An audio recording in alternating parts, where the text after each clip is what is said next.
নমস্কার বন্ধুরা, আমি মৌমিতা। আজকে বানাবো বাঙালিদের ভীষণ ভীষণ পছন্দের একটা ট্রেডিশনাল রেসিপি, লাউ পাতায় চিংড়ি পাতুরি বা চিংড়ি ভাপা। তাহলে দেরি না করে ঝটপট রান্নাটা করে ফেলি।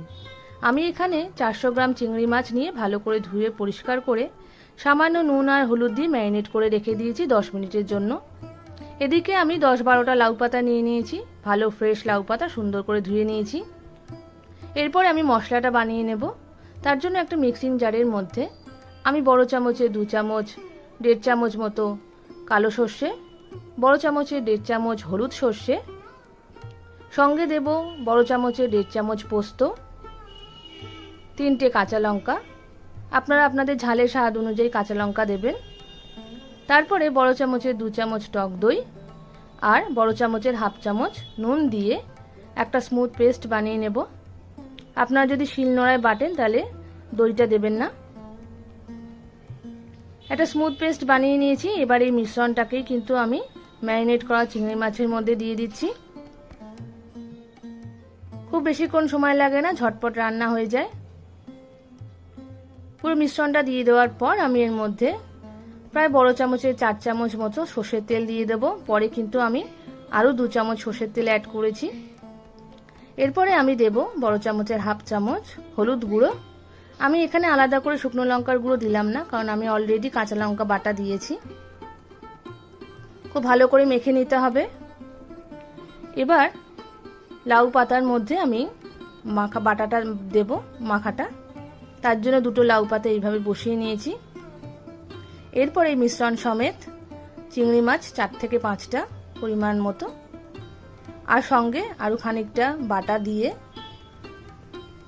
এর ওপর থেকে আমি দিয়ে দেব একটা কাঁচা লঙ্কা।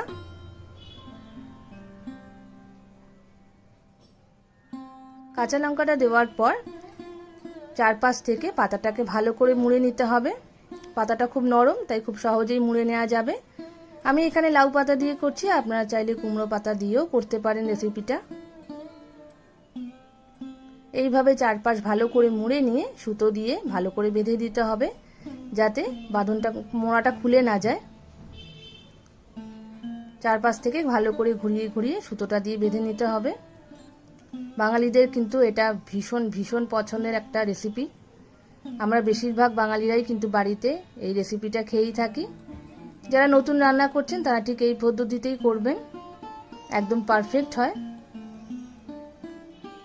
এইভাবে আমি সবকটা লাউ পাতাই এরকম পুটলির মতো করে রেডি করে নেব।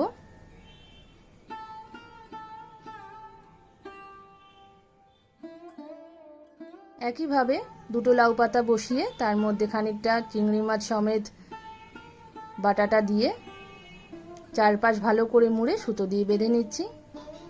এখানে 6টা এরকম ছোট লাউ পাতার এরকম পুটলি রেডি হয়েছে।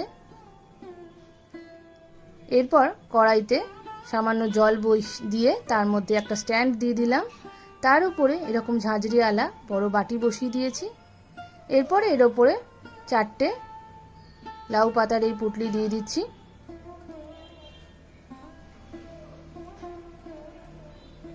ভালো করে বসিয়ে দিতে হবে যেন খুব ভালো করে ভাপাটা হয়।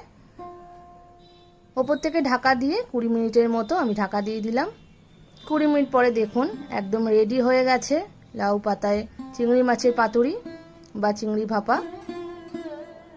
এগুলো নামিয়ে নিয়ে আমি বাকিগুলো এইভাবেই করে নেব। আপনারা অবশ্যই বাড়িতে এইভাবে করে আমাকে জানাবেন কেমন হয়েছে।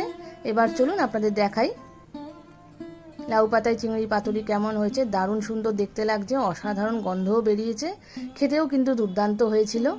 অবশ্যই বাড়িতে এইভাবে বানিয়ে আমাকে কমেন্ট বক্সে জানাবেন কেমন হয়েছে।